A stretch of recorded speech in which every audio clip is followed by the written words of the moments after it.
Bonsoir, je suis Vincent Lafaille, donc des éditions Série Discrète. C'est une maison d'édition qui se consacre à la poésie contemporaine, francophone principalement. On a fait une traduction d'une poétesse américaine. Pour situer un petit peu la maison d'édition, avant de vous parler de quelques-uns des derniers titres, Série Discrète, le nom est piqué et volé à un auteur américain qui s'appelait George Oppen, un auteur objectiviste américain. Je ne vais pas faire une histoire de la poésie contemporaine, mais du coup, c'est l'idée aussi que notre catalogue, il se concentre surtout sur des poètes et poétesses qui pratiquent des écritures, on va dire, non lyriques, donc un peu à l'écart de l'image traditionnelle qu'on peut avoir de la poésie. Voilà, bon, ça c'est un peu un grand principe, mais après chacun et chacune prend ce nom et cette histoire un peu comme il veut, et donc on a des textes assez différents finalement. Voilà. Notre petite chose aussi qui est importante pour nous dans l'histoire de la maison d'édition, c'est qu'on a commencé pendant 5 ans à faire les livres à la main, où on imprimait les couvertures sur des presses typographiques, et ensuite on reliait tout ça nous-mêmes. Et en fait, depuis 5 ans maintenant, on fait fabriquer les livres, mais restait quand même une certaine attention au papier, à la fabrication et à l'objet livre en tant que tel, et à la manière de penser comme ça les livres. Voilà. Je vais vous parler de quelques livres qu'on a publiés de manière déchronologique. Voilà, c'est-à-dire à partir de celui, non pas qui vient de paraître, mais qui va paraître, puisqu'il sort le 16 octobre. Voilà, ce livre, ça s'appelle « Par curieuse expérience des questions ». C'est un livre de Claude Favre. Claude Favre, c'est une poétesse qu'on aime beaucoup, qui avait vraiment une voix, une écriture très singulière, très originale dans le panorama de la poésie contemporaine aujourd'hui. Et c'est le deuxième livre qu'on publie d'elle. On avait publié en 2021 Sur l'échelle dansée. Et Par curieuse expérience des questions, c'est un texte qui est sous-titré à l'intérieur, on ne l'a pas mis sur la couverture, mais note d'écriture. Et on pourrait dire aussi note de lecture, parce que chaque page, en fait, ce qui est le moteur un peu de l'écriture, c'est la lecture de poètes, de poétesses ou d'autres auteurs et autrices. Et c'est vraiment quelque chose qui se retrouve aussi de livre en livre chez elle, c'est qu'elle mêle vraiment sa langue à la langue d'autres personnes, et d'une manière très fluide et très étonnante. Voilà. Donc, par curieuse expérience des questions, sur chaque page, il y a ces notes. Donc, chaque note, c'est une ligne. Et ça construit sur chaque page une sorte de poème en vers, où il y a quand même des thématiques qui courent tout le long du livre, ce qui est le rapport à la langue, à l'écriture, à sa difficulté, peut-être à l'impossibilité ou à la chute possible. Et voilà, c'est vraiment un livre qui va questionner ça, le geste même d'écrire, avec qui, comment, avec quels échos, et toujours dans cette langue un peu martyrisée parfois, dans une syntaxe un peu bouleversée, mais toujours avec beaucoup de justesse. Voilà. Donc Claude Favre, elle est publiée aussi aux éditions Lanskin, et c'est vraiment quelqu'un qu'on tient en très haute estime. Voilà. Hop. On a 5 minutes, alors du coup je vais faire très vite maintenant.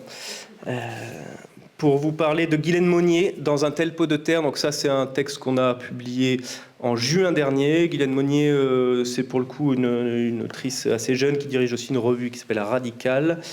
Et là, c'est un texte plutôt avec un côté un peu narratif, ou en tout cas une sorte de long texte, de long poème, qui joue beaucoup sur la question du souvenir, la question de l'enfance. Et chaque partie du livre, c'est un des éléments. Et donc il y a tout ce rapport un petit peu naturaliste, et chaque élément va en fait être le déclencheur d'un souvenir, le déclencheur d'une sensation. Donc il y a ce rapport à l'enfance, à la transmission. Il y a la figure du grand-père qui est très présente, la figure de l'enfant qui est très présente. Et tout ça, ça va se faire à partir des éléments. Donc c'est quelque chose d'assez doux, d'assez beau. Et c'est un texte qu'on aime beaucoup. Et c'est pour le coup quelqu'un qui démarre, mais qui va sûrement continuer. Et peut-être dernière petite chose, livre qu'on a publié en avril dernier, Pauline Van Hache. Ça, c'est quelqu'un d'assez jeune aussi, mais elle avait publié un premier livre aux éditions Nous il y a 13 ans. Elle n'a rien publié depuis.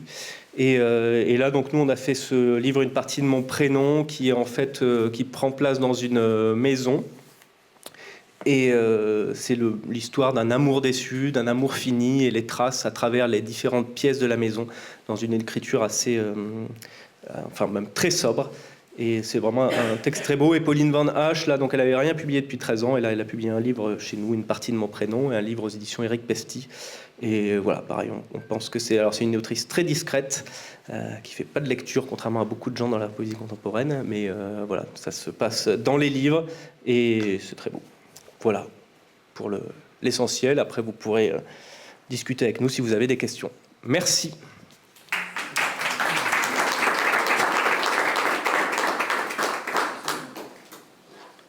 Alors, bonsoir à toutes et à tous. Bruno Courtet, édition du Muscadier. Je vois que certains nous connaissent déjà dans la foule. Donc, nous sommes un éditeur basé à Cognac, en Charente. Ça fait 13 ans que le Muscadier a des livres en librairie. Et nous publions principalement des ouvrages destinés aux collégiens, aux lycéens, des ouvrages de littérature engagés sur des questions de société. Je vais vous présenter aujourd'hui 3 ouvrages de notre rentrée. Je ne vais pas les faire dans l'ordre parce que à chaque soirée de rentrée, j'essaye de faire preuve d'un petit peu d'originalité. Donc je vais commencer par Very Bad Romance, qui est un ouvrage qui parle de dark romance. Je ne sais pas si certains ou certaines d'entre vous ont déjà entendu parler de dark romance. C'est un phénomène de société assez prégnant depuis quelques temps. Il s'agit de romances avec, comment dirais-je, une partie dark, comme son nom l'indique, c'est-à-dire qui mettent en scène des amours toxiques et principalement sous le modèle du patriarcat et de la violence, souvent des hommes envers les femmes. C'est un genre littéraire qui est extrêmement apprécié par les jeunes femmes et de plus en plus jeunes. Maintenant, on sait que des jeunes filles en collège, à partir de 12-13 ans, commencent à lire ce genre de littérature. Et ça pose question, en tout cas. Donc nous, on s'est dit, on a reçu un manuscrit de Mabrouk Rachedi, que certains connaissent bien ici, qui est un auteur qui publie régulièrement et d'excellents textes engagés. Babelio Di Deluxe, c'est l'auteur de banlieue le plus récompensé. Mabrouk avait un texte qui mettait en scène des jeunes filles, 3 jeunes filles qui lisent de la dark romance. Et il a compilé, on va dire, il a créé une fausse dark romance, un pastiche de dark romance, qu'on voit, qui s'appelle Possédé dans notre ouvrage. On a des extraits de Possédé écrits par Lara Nivens, donc ne voyez aucun parallèle évidemment avec Captive de Sarah Rivens. C'est pour que les lecteurs puissent se rendre compte à quoi ressemble ce genre littéraire, sachant qu'en plus, il est allé beaucoup moins loin, évidemment, mais il a mis beaucoup d'humour dans cette partie-là. Et on va suivre ces 3 jeunes filles qui sont toutes les 3 passionnées par de la dark romance, par ce roman Possédé, et qui vont se rencontrer, qui se connaissent par les réseaux, et qui vont se rencontrer, et chacune va avoir une approche différente par rapport à sa lecture. L'intérêt de l'ouvrage, c'est qu'il ne porte pas de jugement sur les lectrices de dark romance, ou enfin je dis lectrices parce que c'est très majoritairement des jeunes femmes, mais il pose des questions et surtout il met en rapport il met en avant le rapport entre la fiction et le réel. Et parmi les 3 jeunes filles, il y en a une pour qui ça va assez mal se passer, sans vous spoiler la fin, mais cette jeune fille n'a aucune distance par rapport à ses lectures. La seconde se pose des questions, elle va rencontrer dans la vraie vie un garçon, un bad boy tatoué, musclé, qui ressemble beaucoup au héros de la dark romance qu'elle lit, et la dernière, elle, prend des distances avec ses lectures. Et donc voilà, on met en scène ces 3 personnages et on pose des questions. Et je pense que c'est une lecture qui devrait être... c'est un ouvrage qui devrait être lu à la fois par les lectrices de dark romance, mais aussi par tous les adultes qui sont autour des jeunes. Bien sûr, les documentalistes, bibliothécaires, libraires, qui se posent les mêmes questions par rapport à ce phénomène-là. Le deuxième ouvrage, c'est Debout et de cendres d'Amélie Antoine. Amélie Antoine, pour ceux qui la connaissent, on a l'habitude de la voir en adulte, puisqu'elle a beaucoup publié chez XO et chez Michel Lafon. Maintenant, elle publie de plus en plus en jeunesse, où elle rencontre pas mal de succès. Ce roman a été fait en partenariat avec le Prix des Incos. C'est un roman qui raconte une histoire vraie, l'histoire d'Omera Sanchez, qui est une jeune fille de 13 ans qui est décédée à l'occasion d'une éruption volcanique en Colombie en 1985, en novembre 85. Donc on rend hommage. Ça fera 40 ans le mois prochain que ce volcan est rentré en éruption, alors qu'on savait qu'il allait rentrer en éruption. Il y a eu, je crois, 23 000 morts, un village entier rayé de la carte, et on va suivre les 3 jours d'agonie de cette jeune fille qui est prisonnière dans les cendres et dans la boue et les débris de sa maison. Et elle a été filmée et photographiée par beaucoup de médias sur le moment. Son visage est connu du monde entier. Si vous tapez Omera Sanchez dans Google, vous le reconnaîtrez probablement, si vous étiez évidemment né en 1985 et en âge de suivre les actualités. Et ce livre pose la question aussi du rôle des médias, puisque la fameuse photo a été prise par un photographe français avec qui Amélie-Antoine a beaucoup travaillé pour raconter cette histoire. Et on va suivre évidemment la jeune fille et puis donc les sauveteurs, les différents intervenants, le maire de la ville, etc. Et pour terminer, juste un mot sur Maman doit rentrer. C'est un auteur bordelais, Louis Atangana, qui a écrit de gros succès il y a une dizaine d'années, qui n'avait plus rien fait depuis des années. Et là, il nous a envoyé un manuscrit assez incroyable sur un sujet très d'actualité, puisque c'est sur les jeunes qui partent faire le djihad en Syrie. Là, c'est une jeune fille qui est partie il y a une dizaine d'années. Elle a eu des enfants là-bas. Et le garçon de 12 ans, son fils, revient en France pour vivre avec son grand-père dans un petit village. Et c'est tous les préjugés, les clichés, etc. sur ce garçon qui n'y est pour rien et qui va être rejeté dans le village de son grand-père. Voilà.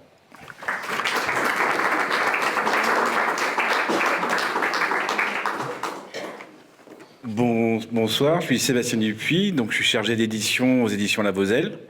Je vais vous présenter brièvement notre maison d'édition. C'était une imprimerie qui a plus de 200 ans et qui en 2018 du coup a été liquidée. On n'est plus qu'une maison d'édition maintenant. On a 2 thèmes éditoriaux dans notre maison d'édition qui sont la défense, c'est tout ce qui est lié aux armées, dû au passé de l'imprimerie La Voselle. L'armée, l'histoire, la mémoire et l'équitation. L'équitation, on avait aussi les chevaux sur les champs de bataille par exemple, et on a par exemple la garde nationale. Je vais vous présenter aujourd'hui 2 livres en équitation qui sont un petit peu dans le même thème tous les 2. Et je vous présente du coup un livre qui est paru en mai, qui est un petit peu plus vieux, en notre thème la défense. C'est sur les traces du capitaine Cam. C'est un livre qui représente un petit peu aussi notre maison d'édition, puisqu'on est là dans la partie mémoire, dans le côté historique, puisqu'on va suivre, en fait, c'est une biographie qui est écrite par le cousin du capitaine Camille Mathieu, le capitaine Cam. On suit son histoire durant la Première Guerre mondiale où il est blessé, puis envoyé en Afrique du Nord, en Tunisie, où il va passer 20 ans de sa vie, jusqu'à la Seconde Guerre mondiale, où il va malheureusement décéder dans un camp en Allemagne suite à un bombardement. Donc on va retrouver toute sa période de 20 ans, une période qu'on a un petit peu oubliée, mais pendant laquelle on va suivre, c'est pas ses aventures, mais en tout cas ses missions de surveillance, par exemple, ses relations avec les politiques, les journalistes qui viennent le visiter. Et ça va nous permettre de connaître une autre partie de l'histoire. Et je vais terminer par le premier roman de notre maison d'édition. Des nouvelles de Saint-Engrâce. Donc on est dans un roman biographique. Il est écrit par le fils aîné en fait du protagoniste Alex, qu'on va suivre pendant la Seconde Guerre mondiale, où il va être obligé de fuir les nazis vers l'Espagne en passant par les Pyrénées, d'où la couverture. C'est le passage des Pyrénées.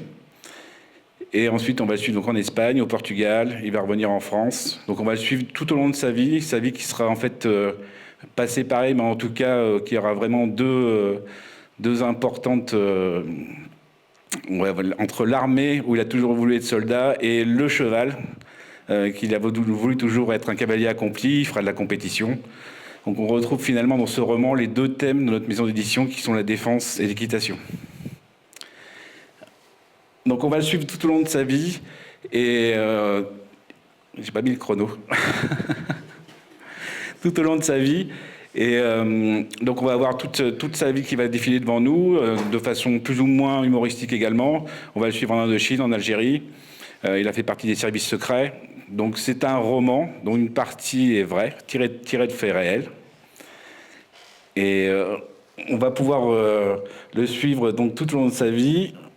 Et vous pourrez retrouver cet auteur à la foire du livre de Brive au mois de novembre. Je vous remercie.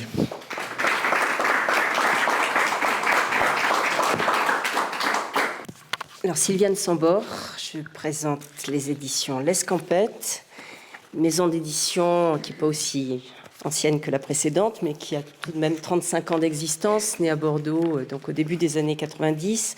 Vous trouverez dans un document, dans les poches qui vont vous être remises, des informations sur son histoire.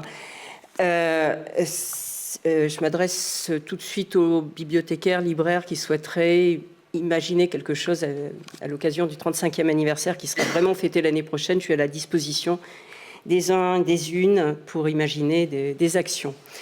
Cette maison d'édition a la particularité de ne pratiquement plus publier de nouveautés, donc, dans une démarche d'écologie du livre, et de consacrer l'essentiel de ses efforts, de ses moyens, à la promotion de son catalogue dans une démarche de ce qu'on appelle de plus en plus l'écologie du livre, avec ce que j'ai appelé les slow books. Alors je ne vais pas en parler ce soir, si vous voulez des informations, je serai à votre disposition.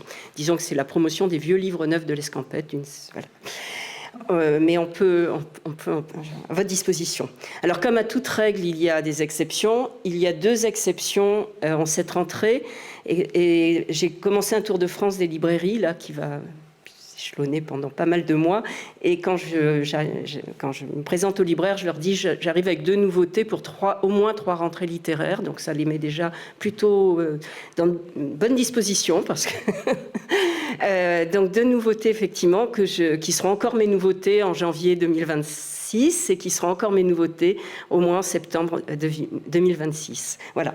Donc 2 nouveautés. Puisque ce sont des exceptions, ce sont forcément des coups de cœur, de très gros coups de cœur. Alors, je ne vais pas vous les présenter dans le détail, parce que je crois que les livres, il faut les lire. Hein, vous trouverez des argus aussi dans les sacs qui ont été présentés à votre destination. Première nouveauté, Atlantide de Vincent Jacques, qui est un écrivain rare qui publie très peu. Ses premiers textes ont été publiés dans les années 90 par Christian Bourgois sous l'enseigne, c'était Julliard à cette époque, je pense. L'Escampette l'a publié en 93 et il revient avec un livre qui est pour moi une petite boîte à merveilles dans laquelle ce grand voyageur, tout autant autour de la planète que dans les livres, nous parle de la beauté qui passe, de celle qui demeure, qui nous sauvera peut-être cette beauté au moment où on vit des catastrophes de différentes natures. Voilà. Bon. Alors 2 couvertures pour ce livre. Alors là, c'est surtout à l'attention des libraires. Une version là-haut qui est commercialisée par les Belles Lettres, qui est notre distributeur. Une version slow book, slow nouveauté, qui est commercialisée en autodistribution. Et ça aussi, je me tiens à disposition pour en parler, si vous le souhaitez. Deuxième nouveauté, le retour des Giraud, Philippe Brunet-Aga. Vous le connaissez sans doute en tant que traducteur, c'est un des traducteurs d'Homère, c'est le traducteur de l'Iliade et de l'Odyssée aux éditions du Seuil, en hexamètre, la métrique d'Homère, c'est la première fois que ça a été établi en français de cette façon-là. Mais là, c'est un texte, un poème, un récit-poème très personnel, qui parle lui aussi de voyage, de mondes engloutis et perdus, un peu comme Vincent Jacques. Ça se lit comme un roman. C'est vraiment une narration et c'est très inspiré de l'histoire d'un aïeul de Philippe Brunet, puisque par sa mère il est japonais, et un aïeul qui était le fils des derniers samouraïs japonais à la fin du shogunat, à la fin du 19e siècle, et un jeune médecin qui vient parfaire sa formation en Europe, à Paris et à Berlin, et qui plutôt que de rentrer par bateau comme il avait fait le voyage à l'aller, décide de rentrer par voie de terre, en tout cas pour une grande partie de son voyage. Donc il part de Berlin, il prend le train, mais c'est vraiment le début, hein, le train s'arrête très vite. Il achète un cheval et il continue à pied, à cheval. Et il rentre comme ça à Fukushima, le territoire de son clan. Là encore, l'Escampette est essentiellement attachée à des écritures, donc je pense qu'il faut plutôt rencontrer les textes. Et pour rencontrer les textes, plutôt que de vous en parler, de faire des longs discours, je vous invite à lire les premières pages de ces 2 livres, ainsi que de certains slowbooks, les premiers slowbooks 2025, sur la plateforme épreuvenumérique.fr, qui avait été créée plutôt à destination des bibliothèques il y a déjà une dizaine d'années, et qui permet de lire des épreuves, mais en streaming. Et si vous voulez lire la totalité des textes, vous me contactez, je vous donne un code, et vous pouvez lire la totalité des textes. Voilà, merci beaucoup.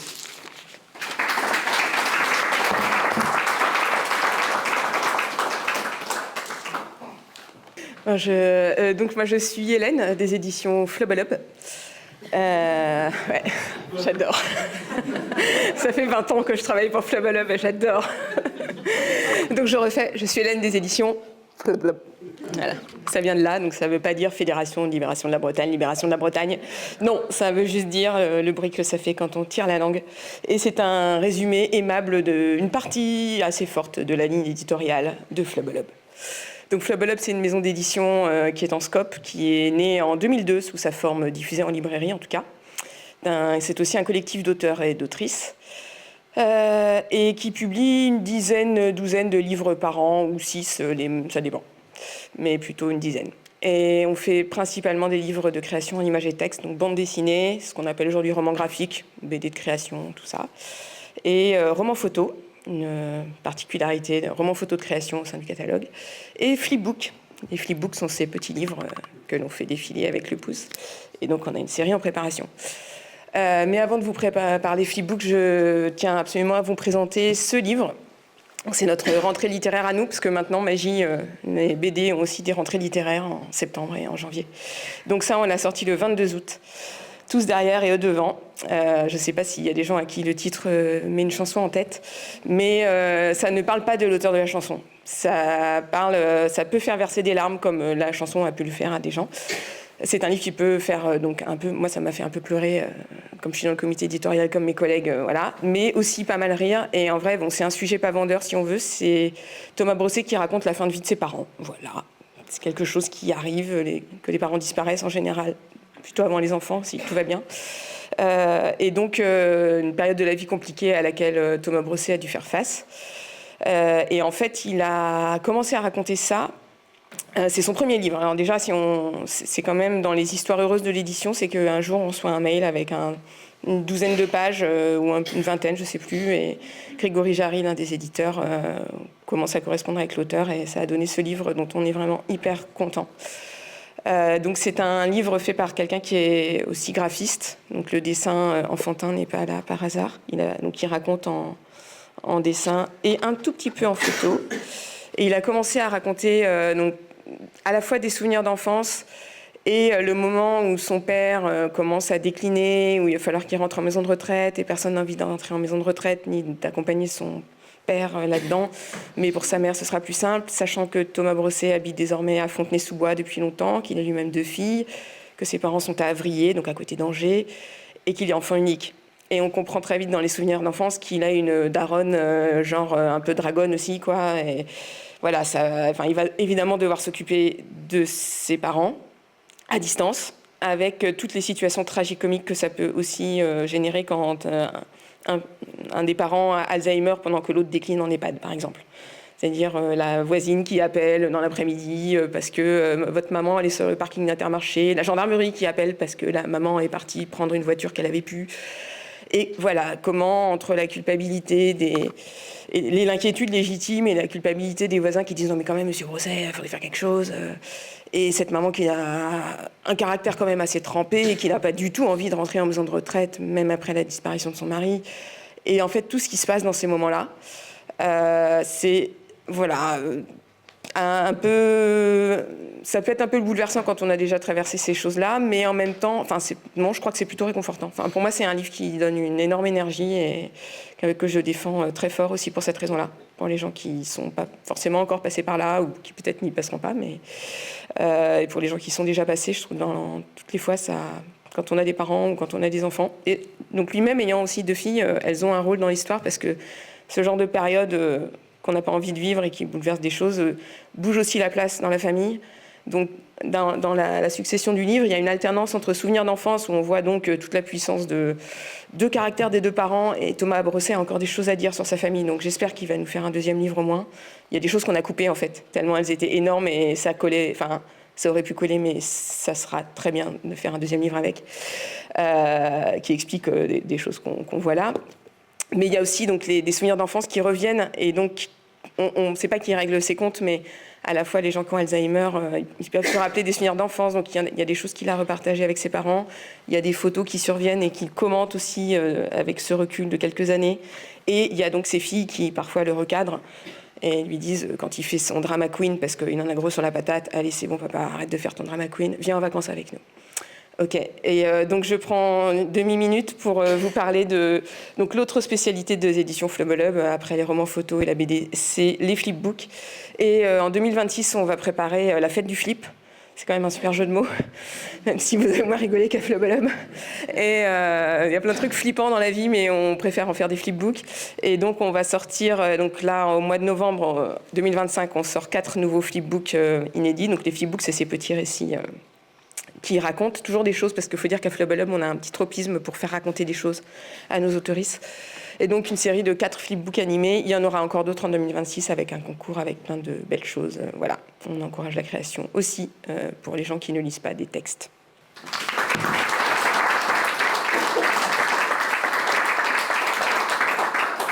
Philippe Vanache, La Mérule, édition La Mérule, située à Tulle, 28 rue Jean Jaurès, pour ceux qui connaissent Tulle. Corrèze, voilà. Donc la Mérule est née dans les bois, non pas vraiment, mais la Mérule, on commence à délirer à bout d'un moment. Non, la Mérule n'est pas née dans les bois, mais la Mérule est née en 2021, voilà, et elle a été créée puis animée jusqu'à maintenant par moi-même, donc Philippe Vanache, et Cyril Perrin qui n'est pas là ce soir, mais qui est de tout cœur avec nous, bien sûr. Voilà, donc on fait quoi? On fait de l'écriture organique, évidemment, puisque on ne s'appelle pas la Mérule pour rien. On imprime sur du papier bouffant, hein, parce que la Mérule, papier bouffant, parce que ça mange le papier, la ligne du bois, tout ça. Mais ça, c'est pour le délire. Mais sinon, on fait des romans et des nouvelles, voilà, essentiellement. À part une exception dont je vais vous parler tout de suite, c'est Lettre ouverte à la mort. Lettre ouverte à la mort, comme son nom l'indique, est une lettre ouverte écrite... en 2000 par Yolande Paris, au moment du décès de son compagnon, qui est artiste à Montmartre, à Paris, qui est artiste peintre, qui fait beaucoup de lithogravure, et qui a fait toute sa vie d'ailleurs de la lithogravure et de la peinture soit à l'huile ou à la gouache. Et ce texte, je le découvre 20 ans plus tard, plus de 20 ans plus tard. Il est chez le fils de Yolande Paris, chez qui je dors, et qui me dit bah, « Tiens, ma mère écrivait des trucs », et il me jette presque ce manuscrit, que je lis dans la nuit, parce que c'est pas un texte très long. Et le lendemain matin, je lui dis je sais pas, c'est édité ça ? Bah oui, ma mère a été éditée de son vivant, donc Yolande Paris, ça a été édité dans des maisons d'édition prestigieuses comme Mercure de France, L'Oswell, tout ça. Mais celui-là, personne n'en a voulu. Donc j'ai dit écoute, moi je veux bien, quoi. Donc voilà. Donc on a édité ce texte qui est incroyable, enfin voilà, extrêmement poignant évidemment, puisque ça parle de la mort de son compagnon, mais surtout finalement de tous ces moments de vie qu'ils ont vécu ensemble et de la création dans laquelle ils étaient. C'était l'époque des artistes bohèmes, quoi, où ils partaient avec un livre d'art qu'il avait fait pour aller le vendre, pour pouvoir passer des vacances avec leurs enfants, quoi. C'était vraiment... et acheter des pâtes, quoi. Voilà. Donc ça raconte toute une période, toute une histoire récente, mais qui pourtant paraît assez éloignée, étant donné le monde dans lequel on plonge actuellement. Voilà, bon, je vous en parle pas plus, je pourrais vous en parler toute la soirée, mais je vais vous fatiguer, mais voilà, c'est vraiment un livre à découvrir. Voilà. Le deuxième, et qui bénéficie donc d'un petit texte d'ouverture de Jérôme Garcin, voilà, qui a écrit pour notre petite maison d'édition un petit texte d'ouverture. Le vieux maître, l'enfant et le chat Bulgakov de Christophe Vergniaud, l'auteur qui sera là demain, pour ceux qui sont encore parmi nous. Voilà. C'est une toute autre histoire, c'est une jolie histoire qui se passe sur l'île d'Ouessant. Donc on a eu un prix d'ailleurs, le prix du livre insulaire qui se passe à Ouessant.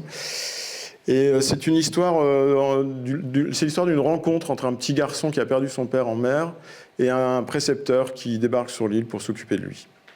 Voilà, et toute l'histoire se passe sur l'île d'Ouessant et où on en découvre, on découvre l'histoire de ce personnage qui débarque sur l'île.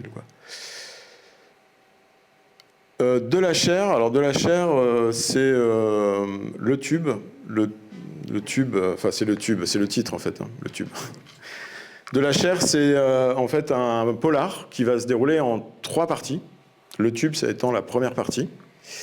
Voilà, donc il est sorti en juin 2025. La suite sort en 2026, juin 2026 et octobre 2026. Le tube, c'est comment définir le tube? C'est le thriller de la malbouffe en fait. Voilà, c'est une analyse sur notre société de consommation et d'hyperconsommation, d'hypertrophie de tout. Et c'est une histoire très cruelle, à pas mettre entre toutes les mains, mais qui est une belle analyse aussi de ce dans quoi on est tous plongés. Voilà. Là, je ne vous en dis pas plus non plus, mais en fait, 3 récits, le récit du tueur, le récit de l'inspecteur, évidemment, puisqu'il y a toujours un inspecteur dans un polar, mais aussi, on suit Jean-Claude Dreyfus, qui donne un peu d'air à ce récit, voilà, artiste débonnaire, qui sillonne la France. Voilà, je suis à 5 secondes de la fin. 4, 3, 2, 1, 0. Merci de m'avoir écouté.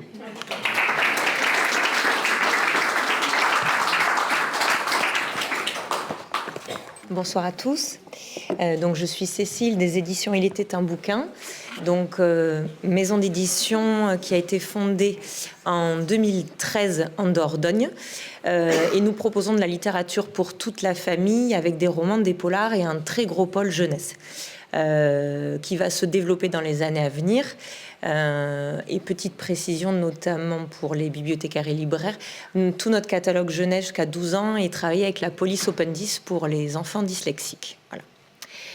Donc ce soir, je vous présente donc les nouveautés de séries ado young adulte, donc qui peuvent être lues à partir de 15 ans. J'insiste sur cet âge. On parlait de bad romance tout à l'heure. Alors c'est pas du tout de la bad romance, mais il y a des scènes qui peuvent être choquantes pour les adolescents. Donc, je conseille plutôt à partir de 15 ans cette lecture. Donc, 2 séries différentes, mais on a sorti à chaque fois le premier tome en même temps parce que ça a été un coup de cœur de 2 jeunes autrices qui sont d'ailleurs nées la même année. Donc, la première série, c'est Insulae. Donc, Savina Lenoble est professeure de lettres classiques en Belgique, francophone. Et donc, elle s'est inspirée notamment de la Rome antique pour créer donc une trilogie qu'on pourrait qualifier de politique parce qu'elle explore différentes sociétés qui se heurtent les unes aux autres. Et donc, on suit le personnage d'Aura, qui est une jeune femme qui grandit dans une société hyper technologique, patriarcale. Elle est issue d'une famille très riche au pouvoir et elle va être envoyée en tant qu'ambassadrice sur des îles naturelles où on voue un culte à la fertilité. Et donc, dans le premier tome, qui s'appelle La Reine des Abeilles, il va falloir qu'elle subisse un rite de fertilité avec des abeilles pour essayer de maintenir la paix dans les différentes îles. Au fur et à mesure des tomes, donc, la guerre menace de plus en plus. Et donc, le 1er novembre, nous sortons le dernier tome, Les Cendres du pouvoir, qui annonce qu'effectivement, la guerre est enfin là. Et Aura doit choisir son camp entre les différentes îles, entre sa famille, entre son peuple, qu'elle continue de défendre malgré l'exil. Voilà. Et il y a la question centrale qui est celle de la fertilité. C'est-à-dire que les îles artificielles ont perdu le pouvoir de mettre au monde les enfants de façon naturelle. Et Aura va mener la quête pour redonner ce pouvoir-là aux femmes. Donc on est quand même sur des questions qui sont théoriques, mais finalement qui peuvent être fortement d'actualité. La deuxième série, donc, c'est Lilith, qui est ce personnage biblique de la première femme d'Adam et qui avait été rejetée parce qu'elle voulait être l'égale d'Adam et qui est donc devenue une démone. L'autrice s'est posé la question comment elle est passée de ce statut de femme à celui de démon, et donc elle lui a créé une histoire. Donc dans le premier tome, Lilith, l'Amazone immaculée, elle crée une société blanche, Edenia, où Lilith grandit, mais Lilith, elle ne ressemble pas à cette société, elle est trop colorée, elle a trop de forme, elle a trop de personnalité, et donc elle va être envoyée dans un centre de redressement à 16 ans pour être redressée par des violences pour s'adapter à la société. Et elle ne parvient pas à s'adapter, et elle va être récupérée par une rébellion, et donc découvrir qu'il existe un autre monde. Donc là, on a un retravail d'un mythe biblique sous forme de dystopie, avec la question du corps des femmes, de la personnalité, de se sentir différent, des choses qui peuvent parler très facilement aux adolescentes. Et c'est un one-shot, donc ça n'avait pas vocation à avoir une suite, mais l'autrice s'est dit que ce serait dommage de s'arrêter en si bon chemin. Et donc, le 1er novembre sort donc une pseudo-suite. Donc là, en fait, on suit 2 jeunes femmes qui ont grandi toutes les deux dans un environnement familial plutôt toxique. Elles ne se connaissent pas, elles ignorent tout l'une de l'autre, et le destin va les confronter, les amener l'une avec l'autre et elles vont découvrir des secrets familiaux de leur entourage, et elles aussi, elles vont devoir mener une lutte, choisir leur camp. Et il y a ce personnage de Lilith qu'on retrouve et qui est une espèce d'inspiration à la fois positive pour l'une et plutôt répulsive pour l'autre. Voilà. Donc ce deuxième tome explore beaucoup plus le côté des relations familiales. Entre sœurs, avec les parents, la question du mensonge, la question de comment on grandit avec des traumatismes. Est-ce qu'on les fait siens et est-ce qu'on continue de les subir, ou est-ce qu'on arrive au contraire à s'en libérer avec de la force de caractère, de la colère, et essayer de surmonter ça. Voilà. Donc des questionnements qui restent fondamentaux et très importants pour cet âge-là. Les autrices, donc Savina est en Belgique et se déplace dans le nord de la France, donc forcément on n'est pas très concerné à Limoges. Mais Armelle Dufaux est une jeune comédienne qui vit à Bordeaux et qui se déplace dans le Grand Sud-Ouest et qui peut donc faire des lectures théâtralisées, des interventions scolaires et plein de choses. Elle est volontaire pour se déplacer et créer des projets autour de ses ouvrages. Je vous remercie pour votre attention.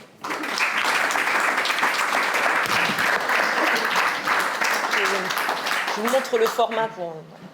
Bonsoir tout le monde. Alors voilà, je suis censé remplacer mon éditrice. Alors mon éditrice se nomme Marie Virol. C'est l'éditrice de Marsa. Et cette maison d'édition se situe à Riac-Rancon, donc au nord de Limoges. Alors présenter cette maison d'édition, c'est assez complexe. Parce que déjà, elle a 2 axes principaux.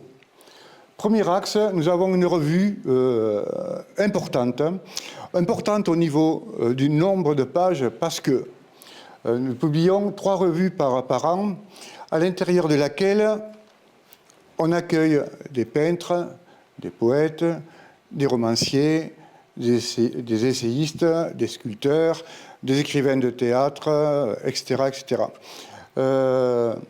Nous essayons aussi d'éclairer ce que nous appelons maladroitement l'expression féminine, c'est-à-dire souvent ces personnes qui sont invisibilisées dans leur art et dans l'écriture. Donc nous avons des écrivaines et écrivains bien sûr, mais des écrivaines, des artistes sud-américaines, espagnoles, belges, tunisiennes, syriennes, turques, etc., etc. C'est-à-dire que notre revue de Limoges, c'est une revue internationale, c'est ce qui nous intéresse. Donc nous avons beaucoup de rapports avec l'étranger. Tout ce qui vient de l'étranger nous intéresse parce que les gros éditeurs ne s'en emparent pas. Donc pour nous, le problème de la visibilité est un problème drôlement important. Outre l'édition de la revue, nous avons aussi une petite maison d'édition. Et nous avons publié à ce jour 70 ouvrages. Or, pareil, L'ombre portée, celle-ci, nous publions beaucoup d'écrivains femmes. Nous publions du théâtre, tout ce qui marche, quoi, la poésie, le théâtre, les nouvelles. Enfin, on en parlait ensemble. Tout ce qui marche, on le fait, quoi. Et ce qui nous intéresse, c'est qu'au bout de 70 ouvrages, on commence à avoir une vision de notre travail qui, je ne sais pas si elle nous rassure, mais nous dépasse un peu, quoi. On a des relations avec l'Égypte, avec l'Afrique, l'Amérique du Sud, etc., le Japon. Enfin, ça devient un peu fou. Et tant mieux, tant mieux. Alors, je suis censé vous présenter un livre de poésie de Saïd Sayag, qui se nomme « De l'ombre ». Alors, c'est un livre original. Alors vous allez me dire, tous les livres sont originaux. Hein. Et l'originalité commence, on s'assoit. Il faut que l'écrivain s'assoie sur une chaise, s'assoit devant une table, prenne un stylo et écrive. Mais ça, c'est quand tout marchait bien. Là, ça ne marchait pas bien, quoi. Je vais vous lire juste la quatrième de couverture. Ce livre de poèmes a été dicté par téléphone à l'épouse, sur un lit d'hôpital. Ça commence très mal. L'auteur, alors, ne pouvait plus grand-chose. Il aurait été, pendant de longs mois, si malade qu'il a dû vivre comme hors de la vie. « Je sens que je ressemble à mon ombre », écrit Saïd Sayag. Les poèmes ici réunis, malgré leur sereine unité d'expérience et de scansion, gardent quelque chose d'une anxiété centrale. Alors que les calligraphies offertes étonnent par leur impartiale maîtrise et leur impavide douceur. Voilà. Donc ce livre a été dicté, chose assez étrange, sur un lit d'hôpital. Et il s'offre un peu comme un triptyque. C'est-à-dire, vous avez des poèmes en français, vous avez la traduction en arabe, et vous avez aussi de magnifiques calligraphies. Alors, au lieu de bavarder, je vais vous lire juste un court poème de Saïd Sayag. C'est aussi un immense traducteur. Et il a traduit notamment un très grand poète palestinien, le plus connu sans doute, Mahmoud Darwish. Voilà. Et Salah al-Hamdani, qui est un peu moins connu en France. Bon, il faut imaginer l'écrivain qui n'a que la bouche pour parler. Voilà. Il ne pouvait pas bouger les doigts. Alors, sa maladie, c'était une septicémie. Il s'est coupé un doigt. Et quelques mois après, il se retrouvait paralysé sur son lit. Tu n'es ni au ciel, ni sur terre, ni. Tu vogues sur les flots. Tu ne connais ni toutes les herbes, ni toutes les eaux, ni tous les grains de sable, ni les étoiles qui naissent, ni les étoiles qui choient. Te sont inconnus les faibles et les puissants, ceux qui naissent et ceux qui meurent. Tu n'es ni la puissance, ni l'omnipotence. Tu es l'absence qui fait le vide sidéral. Je vous remercie.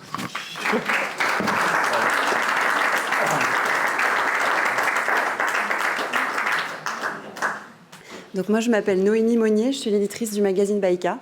Donc c'est un magazine jeunesse qui existe depuis 10 ans maintenant, qui a été créé dans le 93 il y a 10 ans et qui maintenant est basé en Gironde à Montségur, pour ceux qui connaissent. C'est dans l'Entre-deux-Mers, à 1 heure de Bordeaux. C'est un magazine trimestriel qui s'adresse aux enfants entre 8 et 12 ans, qu'on diffuse très principalement auprès des bibliothèques municipales sous forme d'abonnement, mais aussi auprès des collèges et des écoles élémentaires. Donc on est sur une tranche d'âge qui touche les enfants et de l'élémentaire et du collège. Et donc la ligne éditoriale, comme vous pouvez le voir, c'est la découverte des cultures étrangères. Donc l'idée du projet, c'était de donner la parole aux enfants qui habitent en France et qui sont nés dans d'autres pays et qui ont immigré ici, avec ou sans leur famille.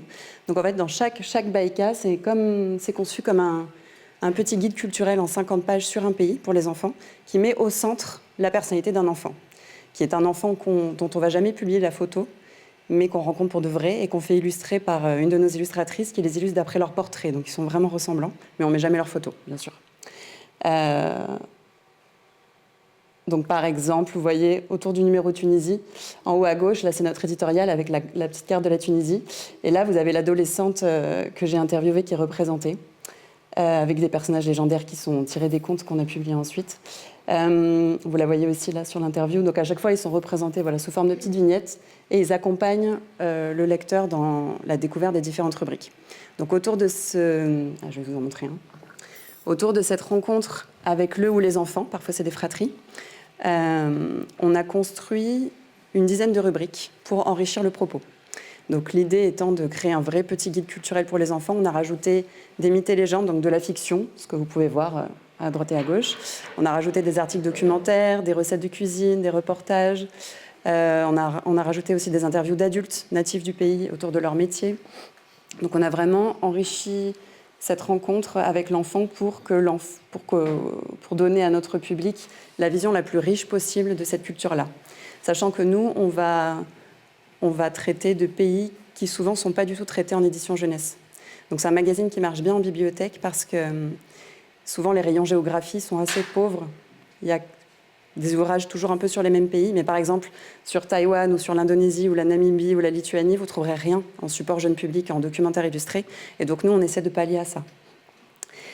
Autour de ce travail éditorial, on anime aussi beaucoup d'ateliers. Là, toute la journée, c'est pour ça que j'ai un peu la voix cassée, j'étais en atelier dans cette salle avec les enfants. On anime beaucoup d'ateliers, pareil, avec le but de leur faire découvrir la culture étrangère, donc autour des mythes et légendes, autour de la cartographie aussi, autour de l'éducation aux médias pour créer des lignes de presse avec eux. Et pour nous, c'est parfaitement complémentaire parce qu'on poursuit un peu cette œuvre de les ouvrir sur des cultures qu'ils ne connaissent pas forcément. Ce matin, d'ailleurs, j'étais hyper surprise. Les enfants de Limoges, ils sont taqués. Hein. Ils m'ont sorti des trucs. Ils voulaient que j'en fasse un sur l'Azerbaïdjan, sur le Népal et tout. Ils m'ont séché. Je vous montre aussi ça. Parce que ça, c'est aussi chouette pour les bibliothèques. Tous les 5 ans, on publie une anthologie de la partie mythes et légendes de Baïka sous forme de livre, en partenariat avec une maison d'édition amie qui s'appelle les Éditions des Éléphants, qui fait de l'album jeunesse. Et donc, ça c'est le tome 2 et le tome 1. Et donc, ça nous permet de valoriser aussi le travail de toutes les artistes avec lesquels on travaille pour les contes et légendes. J'en ai pas parlé, mais on travaille avec des artistes illustratrices du monde entier, mais aussi beaucoup de jeunes françaises qui sortent du master illustration de Bordeaux. On fait partie du jury de fin d'études et on publie régulièrement leurs travaux aussi. Donc c'est pour ça que vous voyez une grande diversité de styles. On publie beaucoup d'illustrations faites main, mais de plein d'artistes variés. Voilà, et donc Baïka est diffusé en librairie, donc pas du tout en kiosque, en librairie, auprès des bibliothèques, sur abonnement, mais aussi à l'unité. On diffuse aussi beaucoup les numéros pays par pays, auprès des familles qui ont des liens avec ces pays-là, et aussi auprès des bibliothèques et des librairies. Voilà, et je serai à votre disposition tout à l'heure. Je ne vous ai pas mis de SP dans les sacs parce que je me doutais que ça n'intéresserait pas tout le monde n'est pas en jeunesse. Si ça vous intéresse, je vous donnerai des exemplaires en haut. Et pareil pour le catalogue d'éducation artistique et culturelle. Pour ceux que ça intéresse, j'en ai plein à votre disposition là-haut. Voilà, merci beaucoup.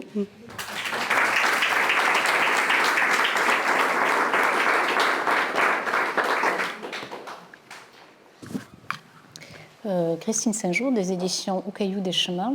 Donc, c'est une maison d'édition qui publie depuis 2020 de la poésie contemporaine francophone, exclusivement. Mais je vais vous parler plutôt des 2 derniers, celui de septembre, qui est Sauf la poésie, de Sébastien Ménard. Sébastien Ménard m'avait envoyé en 2022 un extrait de travail. Ça avait été publié dans notre collection sur abonnement qui s'appelle Les Feuillets de nuit. Je lui avais dit, à l'occasion, si un jour le travail se finit, j'aimerais bien le lire. Donc, il me l'a envoyé, sans vraiment vouloir le publier.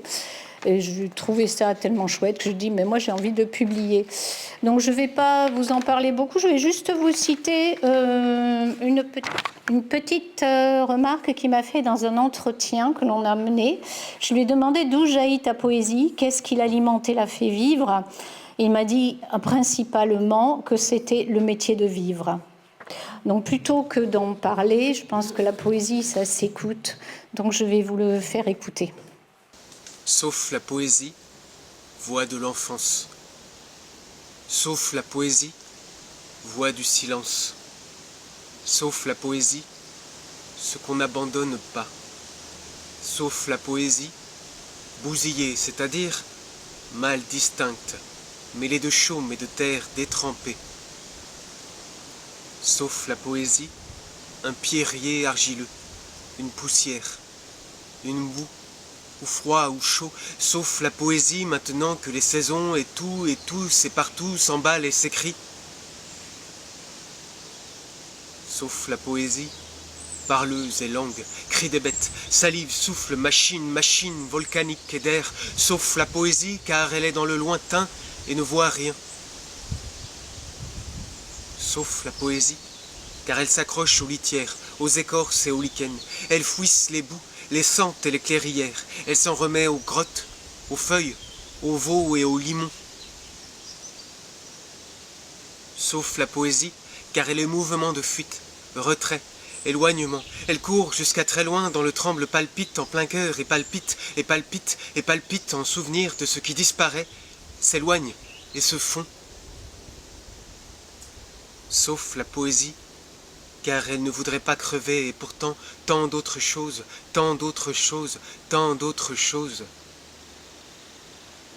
Sauf la poésie, amoncellement, tas, compost. Sauf la poésie, car elle se jette entre les mots, érupte et jaillit, car elle avance dans cette ignorance, une étrange brume épaisse, et ne sait rien, et continue, et poursuit, et trace, et des lignes et des fuites, et tout un tas de signes dans sa nuit. Sauf la poésie, car elle s'écrit avec le sol vivant sous nos pieds, car nous sommes bêtes soumises à la conjugaison, au verbe, car nous écrivons avec ça et toutes les bêtes qui nous entourent et nous traversent et nous mangent, et ajoutons, en vrac, la fertilité de l'humus, le pouvoir des visions, la clarté des solitudes, l'initiation à la renaissance, l'extase de la danse, l'effort commun de la tribu, la répétition des cycles lunaires. Car ces plans concernent l'amour de toutes choses, la mort, le travail, la quête de la sagesse, la peur, l'écoute et la respiration, la disparition.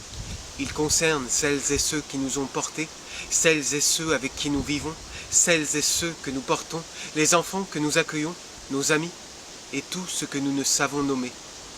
Tout ce que nous ne savons nommer et tout ce que nous ne savons voir et qui pourtant chahute tout le dedans et tout le temps, la poésie, la poésie, la poésie. Dans la maison d'édition, normalement, je ne publie qu'une fois chaque auteur. C'est un choix, pardon. Oui. Et ce que je cherche, ce sont des univers poétiques très particuliers. Donc, Lou Valls, dont le livre sortira en décembre, début décembre, néanmoins fluorescente, a un univers très particulier.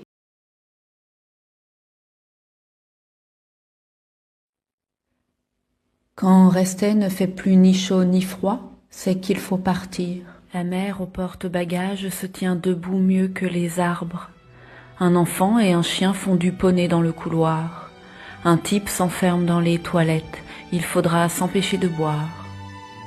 À côté de toi, une jeune fille en nage vide son sac. Comme ce n'est pas fait exprès, tu l'aides à ramasser. Des fleurs de bac, des feuilles volantes, d'autres à rouler. Du baume à lèvres, un tire-bouchon, aussi un trognon de pomme dans un mouchoir. Elle retire son pull en me donnant un coup de coude. Oh là là, pardon. Forte odeur de transpiration. Plusieurs cicatrices sur les bras. Équidistant comme échelle barreau monter, descendre. C'est un sport, c'est vrai. Ce n'est rien. Je réponds. En sortant du train, il commence à pleuvoir et la pluie est déjà tiède. C'est le temps idéal pour ouvrir les mains, tout renverser, ne briser rien. Le chien a soif, l'enfant a faim, le type chelou pisse derrière un arbre biscornu, la jeune fille a oublié son pull sur mon siège. La mère porte les bagages et un poney multicolore sur les reins.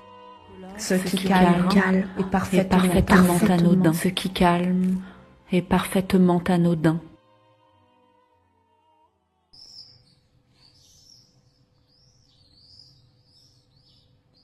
Dans ton crâne, tu comptes les cairns. À tes pieds, des mouches à viande néanmoins fluorescentes. 3 moustiques morts d'avoir cédé à la faim. Un post-it détaché de son bloc, comme certains de leur propre corps. Et ces mots qui ont dépassé ta pensée, tous sont dans le dictionnaire des synonymes et des contraires. Alors, toutes les pages indigestes, tu les arraches et les picores. Est-ce un autre type de pica?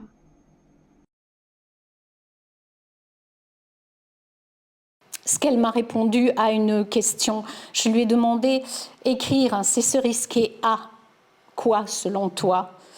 Se dire, se révéler, s'inventer, autre chose. Pour elle, disons que pour moi, le plus grand risque serait de ne pas écrire.